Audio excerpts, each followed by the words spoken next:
I could not be more honored and delighted to be able to interview Jamal Stockton today. Jamal is the Senior Vice President and Head of Customer Inclusion at Fidelity, which is a really unique role that we're going to explore. But he's had an incredibly interesting path filled with grit, filled with experiences that created this passion for what he pursues now on behalf of Fidelity and in the communities that he serves.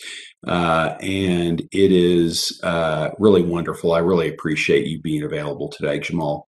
Thanks for being on. Yeah, happy to have a conversation. But yeah, good to be here. Thank you. So, talk briefly. I'm going to jettison you back into your childhood, but talk briefly about what does the title Senior Vice President of Customer Inclusion mean? Yeah, so I think a lot of folks are focusing internally on their own D&I programs, right? About their company culture, language that's used, thinking about talent. And for us, we really wanted to turn our eye to our customers and our clients and think about all the diverse communities that are out there, thinking about multiculturalism and also thinking about, well, how do we make sure that all these underserved and underrepresented communities have the same financial outcomes and wellness that some of their peers do in other communities. And so really the task that's been laid for me has been to figure out how do we get there? What is the business strategy to ensure that that happens working across our entire organization? So it really is about better outcomes for our diverse clientele. Yeah, as somebody who read Cast, it seems directed at exactly what might make a huge difference in inclusiveness in our communities. Really getting over the power dynamics and the economic dynamics. It's a great role. So, jettison back to childhood and your experiences. Are there things that you think about that gave you your why for taking on a role like this? I mean, 1,000%, right? So if I go back into my childhood, I won't take you through the whole song and dance, but there was key events along the way that really drove my passion, and some of that came just directly through my parents and their passion for inclusivity and their passion for social justice. But it was some of the negative experiences that also shape you and make you who you are. And so, early on, we moved from Stamford, Connecticut, and we moved to Newtown, Connecticut, which all are familiar with now, which is infamous for the school shooting at Sandy Hook, which just happened to be my elementary school. But, arriving in that town, one of the first questions our teachers asked my parents was, what remedial classes are they in? So just those immediate negative experiences about who you are and judging you and trying to size you up because of what you look like, those things really shape you, Craig. And then I think the emotional journey really happens after that, which is you get pissed, right? You get mad. You get upset about, like, why would someone treat me this way? And then you kind of go down a different path, which is you kind of think about sarcasm and wit as a defense mechanism against people like that. Then you finally come to realize, an adult, that none of that matters. It's not about you. And then you feel a little bit of pity, right? And then eventually you get to the point of kindness, because kindness is the only thing that can really overcome those negative experiences. And they really continued. So for us, oftentimes, I talk about this, but my parents' mailbox would always get smashed in every year because people didn't want us in the neighborhood, to the point where we just got rid of a mailbox and then ended up with a P.O. box, which would cause problems for me later on. A story, if I have time, I'll get to it later on. But it didn't stop there. It's my father being pulled over and arrested because my brother had Grateful Dead stickers on his car because he was 16 wearing tie-dye shirts, right? And that's what kids did at that time. But thinking he was a drug dealer because he had that on the car. Or experiences, my brother was dating white women and their parents found out, and they charged him with statutory rape because he was 16 and the girl was 15, and that was the law in Connecticut at the time. So none of these things are new. Like, we've heard all of these things before, but to go back to your original question, do those experiences shape you and give you a why? 1,000%, right? Because what that is about is social justice and being treated fairly, regardless of who you are. And then having that opportunity in your career and also to make money while you're doing it, it's fantastic. Right? It's not like I have to go work at a nonprofit organization. I can do this working at a large international organization, making a true change for our customers and our clients. So over time, that became the why. I don't think anyone's born that way necessarily, but your experiences shape you, and that really got me focused on a passion for this work. Yeah, and it strikes me that at Fidelity, you can not only satisfy financial needs for your family, but also impact a lot of people with access to economic opportunities and monies that maybe they couldn't have had access to. So we'll get into that in a minute. Yep. Talk a bit about your mom and dad. What were some of the things that you observed that they did, whether it was their passions to serve the community, but what were some lessons you learned watching your parents? Yeah, I mean, a lot of it was around education. So, I mean, some of the stories about my parents, they were definitely a couple of hippies. Um, one summer, my mom lived in a teepee, which I always thought was an interesting story. But she also ran an underground printing press during the Vietnam War out of my grandmother's basement. So, the stories, there's lots of them, right? But I think over time, the main focus about education really was the most profound thing for me about making sure that everyone had the same level of education up until the point where my mom now is in Nicaragua, and our family runs a nonprofit organization there focused on education for people that don't have access to education. And so it's some of those lessons, really observing your parents and what they're passionate about, and them fighting the fight that gives you a little bit of the fight as well. Yeah, it strikes me that if I imagine what your mom's underground printing press was doing, it was not just accepting what the government was throwing down during Vietnam, but actually showing you that you didn't have to accept it just because it came from the government or societal norms. Totally. Yeah. I mean, a lot of what was happening at the time is that they were preying on minority communities, right? While rich, affluent kids went off to college, well, someone had to fight the war, right? And so her understanding that, and pushing forward for justice in that area, was is a pretty powerful message. Yeah, that's so. And so then your path educationally, how did it craft where you are today? I know you're an engineer, which is a really interesting. You probably don't necessarily associate an engineer going into a path of customer inclusion at a big financial institution, but here you are. Connect that thread a little bit for those listening. Yeah, I think the big things was I wasn't sure if I wanted to be an artist or an engineer, right? So it takes your parents to kind of figure out who you are because you don't understand what careers are when you're a kid. So I was extremely passionate about painting. I dabbled with architecture, designing things when I was a kid. And then ultimately, really focused in on making things, right? So building my own motorcycle from scratch or, building my bikes and just really an engineer's brain around problem solving. And so what happened there was my parents understood that, and then they put me in a private school, Worcester Academy, to really figure out, did I want to be an artist or was I more of an engineer? And I think for me, the path then became, well, I don't love, the artistry as much as I do the engineering, but they're very similar in nature from a creative standpoint. So, after obviously the high school time frame, then I went to Northeastern University to study mechanical engineering.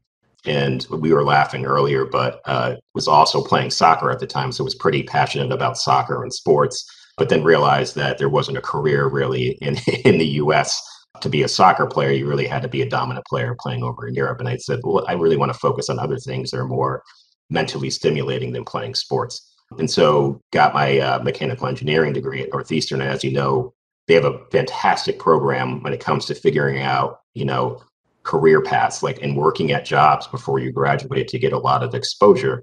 And that's what I did. So I worked at manufacturing firms. I worked at an organization that developed human skin. I worked at a design consulting engineering firm up here in Boston, all to figure out that I didn't want to just be an engineer sitting down designing products, but I also love business. And because business was more engaging with people, and engineers can often be a little bit too introverted for me. I was a little bit more socially outgoing, and I was like, this isn't quite working out for me. And then decided to join GE after college. And that's really what I started to focus on, Six Sigma. And I'd already had a background in innovation and supply chain management in the manufacturing fields. So that's really how that came to be. So it was a process of elimination in college, right? And then really focusing in on kind of like what were my skills after college. So, for those who don't understand Six Sigma, can you give a broad overview of that?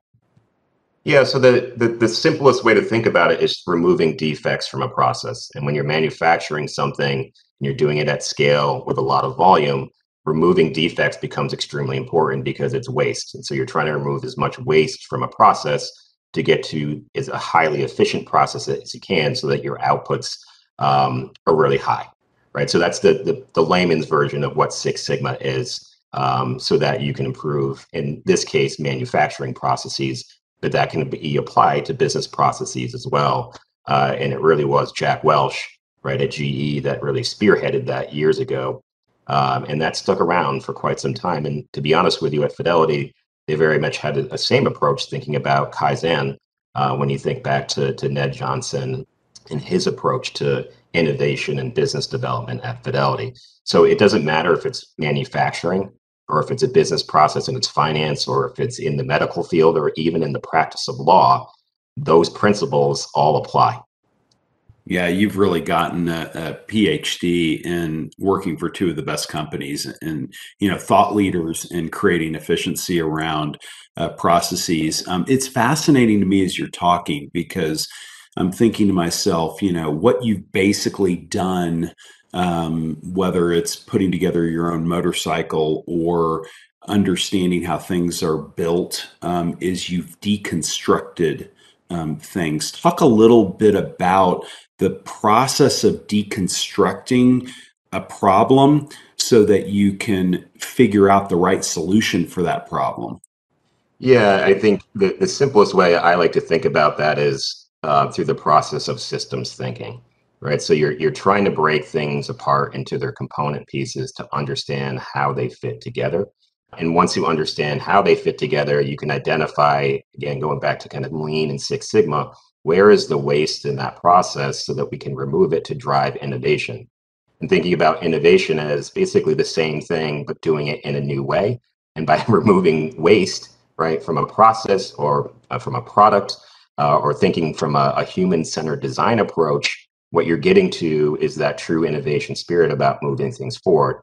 And it's not a static process, right? Because the world always changes. And so as the world changes, you're applying those principles on an ongoing, continuous basis to improve and get to better outcomes. And so that's the way that I think about it from a systems thinking standpoint. Of course, that means that you have to know a lot about a lot of things, right? To ask the right questions, but not have to be a deep subject matter expert in any one thing, right? So you're applying a lot of knowledge about a lot of understanding in different fields, right? Or different tools that you can use to solve problems. And that's how you really get to me to innovation. Yeah, that's Also so helps too, interesting. right? Sorry. I Yeah. said passion also helps too. Yes, it does. It creates a little more energy, gives a little more time, at least perceived time. We Exactly. work faster. Coffee helps for me. So, give an example of, I'm sure you had at points a level of idealism that you could kind of solve things with respect to diversity, equity, and inclusion issues. Were there some examples of failures that you had when you looked at it? Thought you could improve a process, but something kind of jumped out that prevented you from solving that problem. Specifically in the field of D&I, the Yeah. question. Yeah, I mean, I'll just speak to a current challenge that we have when you think about D&I and you think about that methodology of systems thinking. While we're a financial services company, we're one piece of that overall system, right? So you've got all sorts of issues with access to justice. You've got issues in with access to good, healthy medical care, And then you've got a real problem with legislation lagging behind, not addressing the systemic issues that the country faces. And then you're trying to insert financial services, trying to get to better outcomes from our clients, but you can only do so much. So it's not to say that it's a failure, but trying to be a little bit too passionate about something, thinking that you can solve the world's problems, can often lead you down a path where you fail in your innovation because you only own one piece of the system. And so that's a place where I really have, my team and other people saying, let's dial this back and temper our enthusiasm. This is a long road to change, and we're going to make mistakes and we're going to make failures. We're probably even going to piss some people off in the process, but we've got to really focus on tempering our enthusiasm because we're only one piece or link in the chain. So you've applied that approach to a number of issues, not just DE&I, but you were head of legal ops, a non-lawyer head of legal ops. What would you say at the outset in that 5+ year journey you set out as a goal for Fidelity when you took over legal ops I might say at a pretty early juncture in the non-lawyer leading legal ops teams for a huge consumer of legal resources?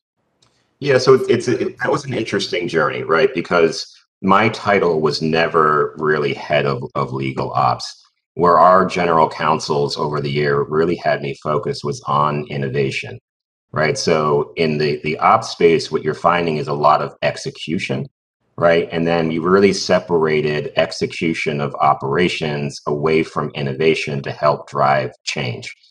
So in that journey, to be quite frank, there were some great mentors along the way, some really innovative thinkers themselves that taught me a lot about the process, taught me about the practice of law, right? I'm not a lawyer, I'm an engineer. And so learning about the practice of law was critical in those early days. So this is when I was in my 20s, right? And then, it was my turn to take over the reins. This is now 5-10 years ago at least, and really focus on using that engineering mind and those problem solving tools to help the innovation of the delivery of legal services, which includes, for us at the time, it includes some improvements to processes in the operations world.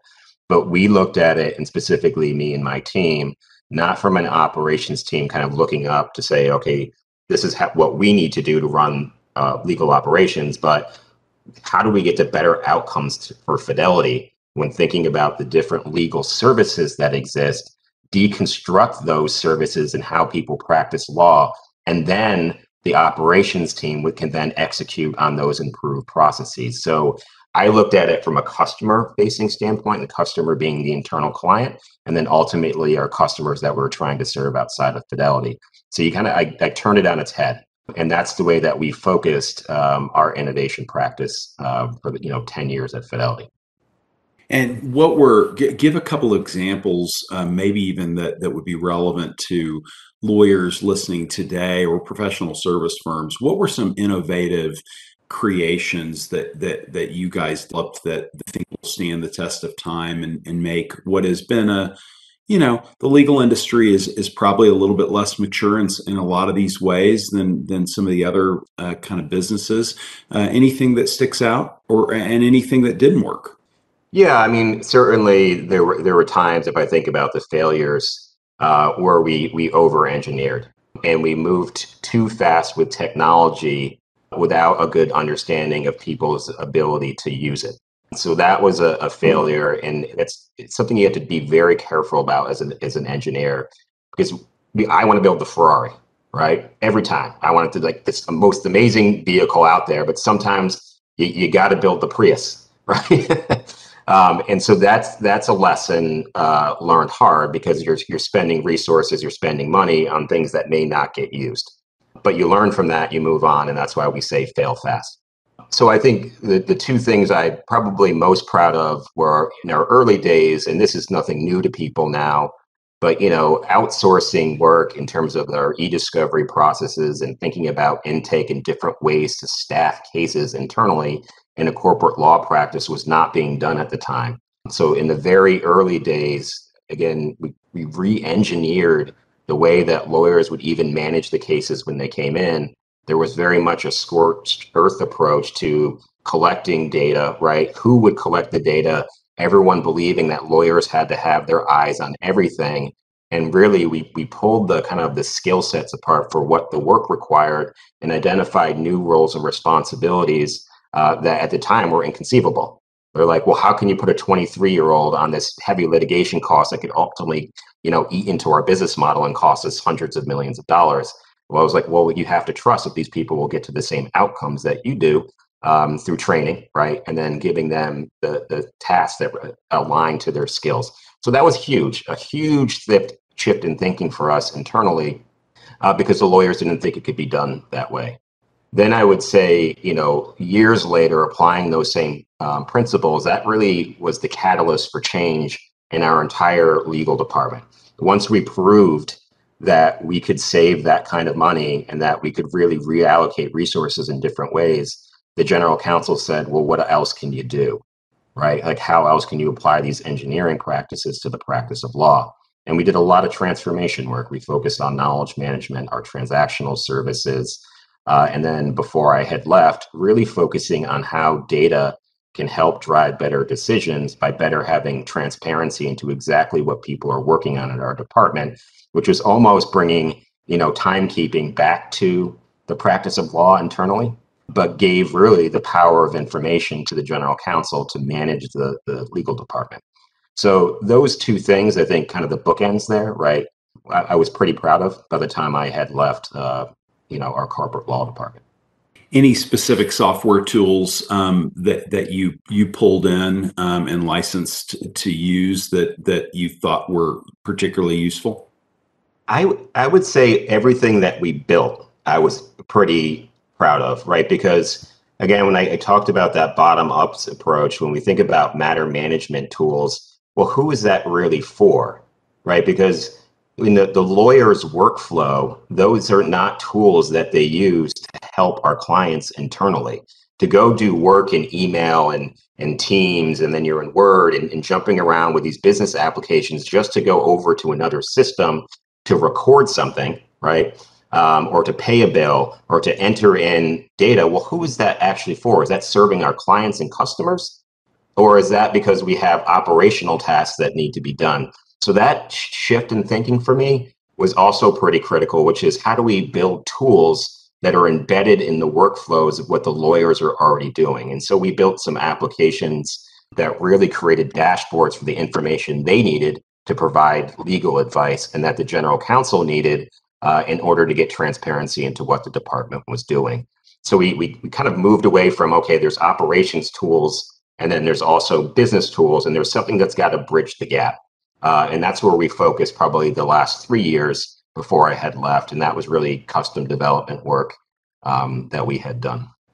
That's fascinating. So I hear really it's pulling information together so that decisions can be made with all the information in one place, with an apples to apples analysis of how to evaluate opportunity costs. Is that a fair summary? That's a fair summary. Yeah. That's fascinating. So then take it forward. And what are the things, if you can say, you're working on now with customer inclusion that apply that big brain of yours to processes that will specifically bring in, afford the opportunities to the whole community from Fidelity? Yeah, so this is extremely, for me, a complicated issue in a large organization. And it's because of organizational structures, right? So when you're talking about serving the customer, my job is to be the voice of the customer and listen to what the customer is saying. But when it comes to execution, your businesses are always fragmented, and they're fragmented into teams. So the difficult things to think about that is, well, how do you drive your priorities when you have competing priorities across a large organization? So again, you're applying this process thinking to be like, well, what are the component pieces of our organization and what people's functions are so that we can get to better outcomes? And that touches everything, Craig, right? So then you're like, I need new multicultural marketing strategies. I need someone when we start collecting new demographic data that can actually focus on data science, machine learning, and AI to think about how we can create better customer profiles to serve our customers. Then we're thinking about personal finance and financial education and new channels and ways to reach people where they are, right? Not expecting that people are going to come to Fidelity in a Google search to learn about how to invest in your 401k or the IRA that you just opened, but go to where they are and talk about what they care about. Because sometimes it's not retirement, especially if you're in some of these different demographic groups. You want to buy a home because no one gave you a home. No one's given you a down payment. You don't have generational wealth. So why are you talking to me about retirement when no one in my community has ever retired?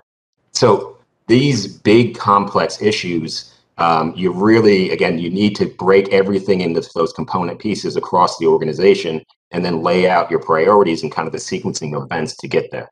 So those are some of the things, the creative things that we're thinking about now.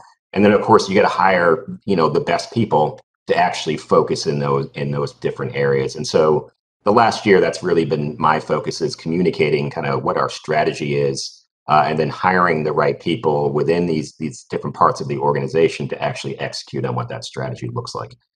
So that's the best way I can answer your question at the moment, right? Because we're about a year in exactly to this journey, but those are some big picture things that we're thinking about. Oh, that's great. And do you get involved in kind of the political angles of, when you have a priority and the top says, yes, this is the priority. We want you to listen to Jamal, but you're moving somebody's cheese in the organization because you're changing a product that they're offering or having them focus on something that may be less remunerative to them, might affect their compensation within the organization. Talk a little bit about, as you create real change in our society, what are some of those challenges that you think about? Yeah, I mean, certainly there's always going to be the blockers. There will be people that don't believe diversity and inclusion is even an issue. And you hear that, right? And then I think the other challenges that we've faced are more going back to my previous point around kind of organizational alignment and tempering your enthusiasm. But I've got to say, Craig, once you're communicating to people about equality and equity, if you're not a blocker, they're really passionate about this. We all witnessed what happened over the course of the last 2 years. Certainly the murder of George Floyd brought a lot of attention to these types of issues. And people for the first time are like, this is a real problem that we have not addressed. And so when I go to speak to people, I'll be honest, they're like, how can I help? What can I do?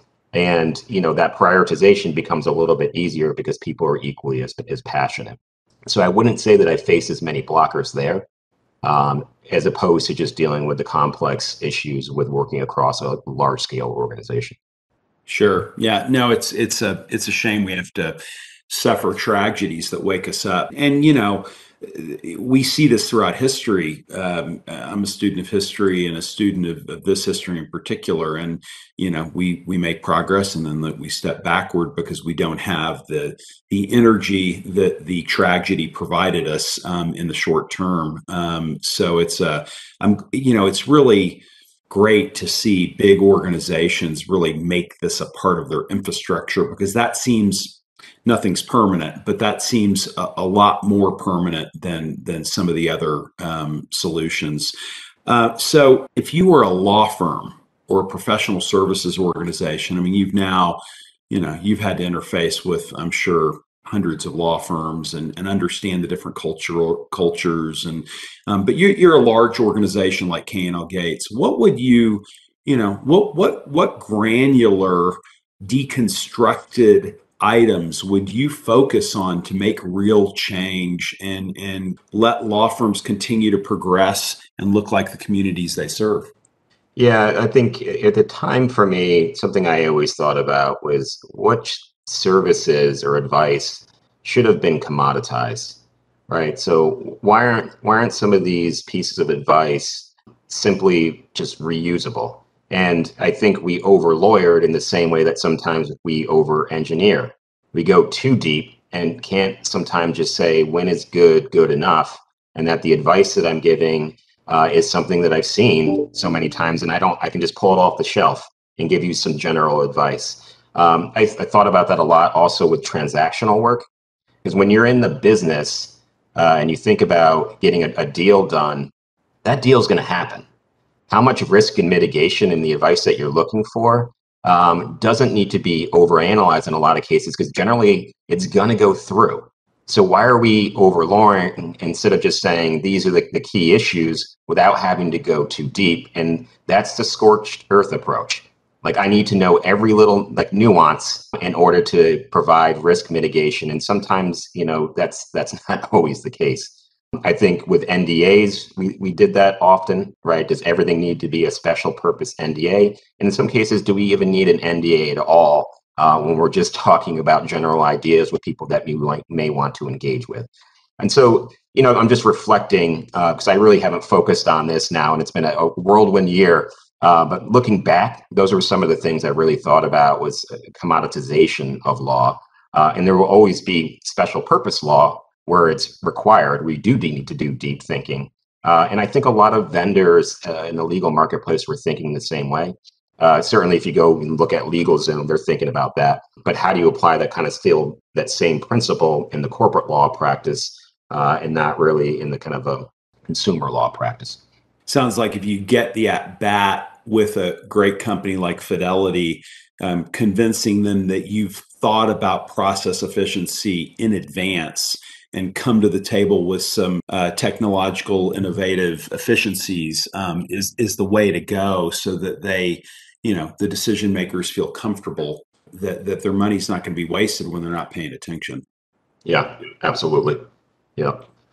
Okay, so we've got, call it 10 minutes, and I could truly interview you for, there's so much. You're on the board of Clock, an organization that we're very involved with. You've done so many different things, but I really want to get a little bit to some of the personal conversation. And, you talked about your journey at the beginning, and frustration and cynicism and sarcasm to kindness.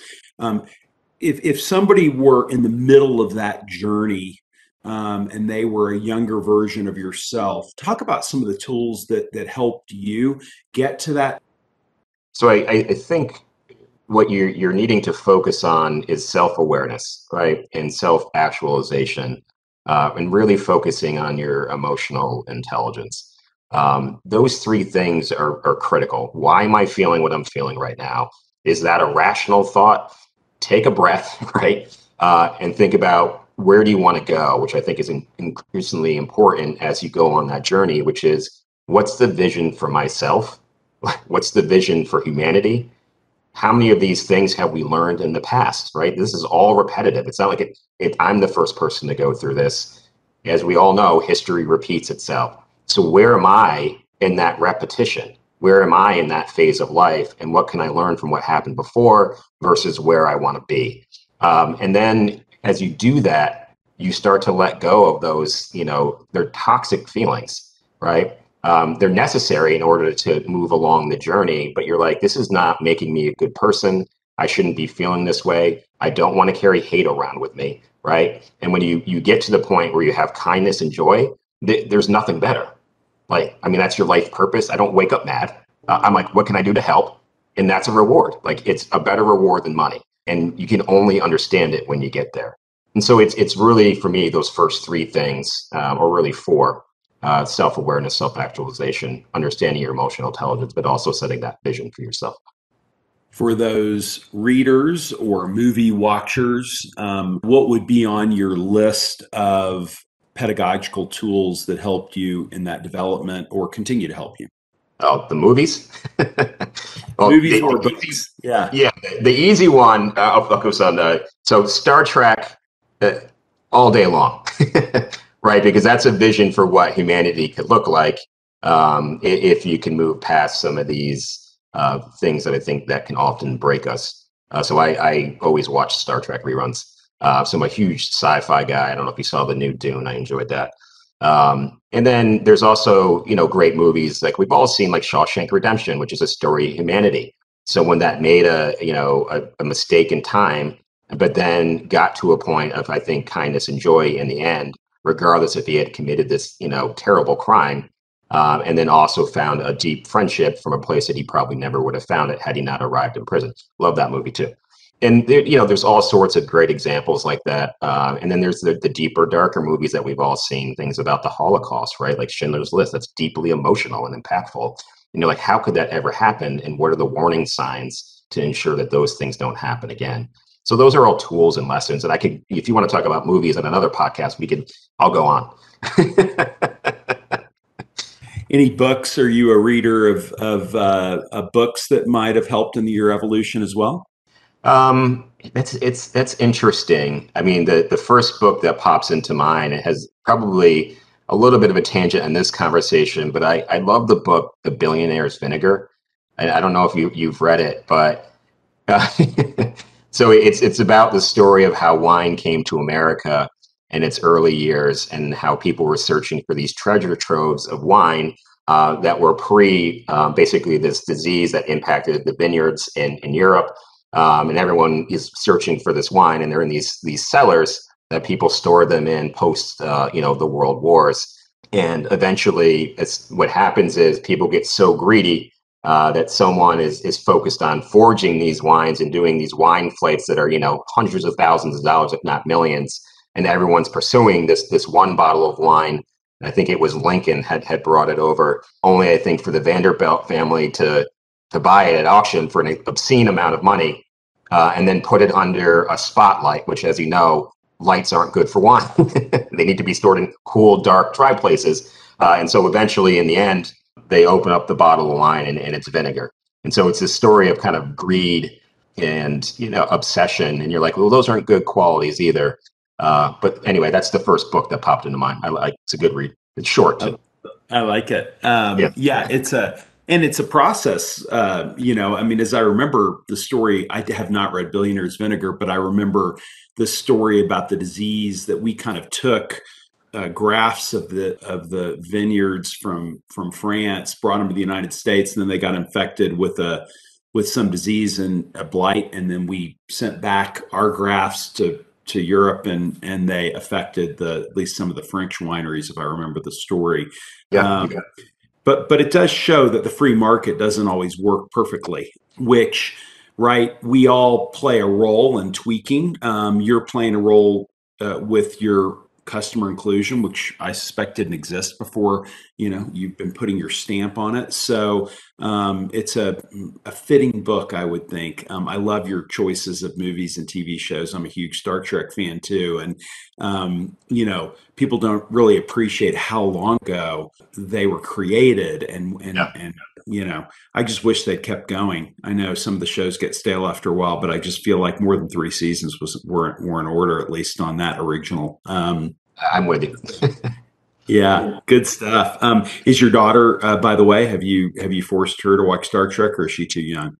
Not yet. We're trying to be resistant to technology. I think because part of it is causing, especially think about social media, just it's causing a lot of damage. You're reading the reports about, especially being toxic to young girls. And if you're stuck to technology, it kind of inhibits your creative process, right? And so being outside and running around and having free thoughts and creating things, that serves you well later on, as opposed to being glued to a TV or a cell phone or something else. Yeah, so it creates a sense of mindfulness. You don't even know it as a kid, but you're really in it. Like you're whatever it is that you're doing outside, you're truly focused on it, and that you need focus when you grow up as an adult. Yeah, amen. So, kind of an exit question for you, on a mentor or a story that sticks with you, maybe a story of failure, but something that you kind of go back to as a North Star that you might be willing to share. Yeah, I mean, there's a few things that come to mind. I mean, certainly my mom is one, right? She's my greatest mentor. But if I think about work mentors, there's a few instances. One, when I was 18 or 19 years old, I was working on a manufacturing line, and they wanted me to design a better manufacturing process utilizing Kanban. And we were designing centrifuges at the time. And just a mentor that said, you go figure it out at that age, with all these other adults, was a pretty powerful moment for me to just demonstrate the confidence. that someone that was that young, that didn't really know much about a centrifuge, but figured it out, could go out and, design a manufacturing line. That was pretty cool. And then I would say later on in life, had a great mentor in the legal department at Fidelity, two of them, that just, guided me and gave me also the confidence and courage that my ideas weren't crazy, right? And so I think those moments for me really stand out. And there's been others along the way, but those are really the folks that I think about as great mentors growing up. Okay, so I don't prepare. I prepare a lot. I research and certainly know a lot about you, but we haven't scripted the questions or anything like this. So I'm going to ask you a completely unfair one, in the Sure. sense that it will demand something of your power of word economy, which you've shown brilliance at.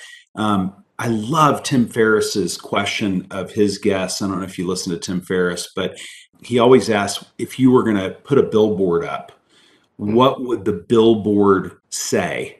So it's got a limit, what would the message be? And I never get to ask that, but it just strikes me that you're going to have a good answer to that. Not to put pressure on you. So the billboard, it's about just a message that I want to get out there.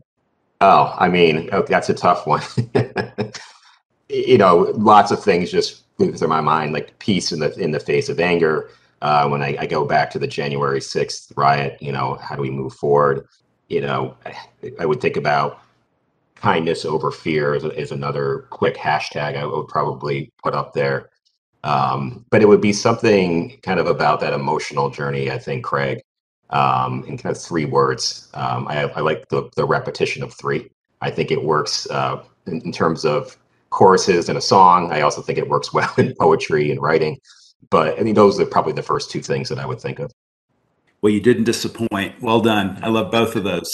You are fascinating, and I would love to put a pin in this interview and make it a part one, because I'd like to hear more about, I think people would like to hear more about the journey of customer inclusion. I think it's such a powerful concept for all businesses. And you are such an interesting, brilliant, thoughtful person. It has been just such an honor to have you on. I'm glad we put a time limit on it, because you would have been like, Craig, 5 hours is too much.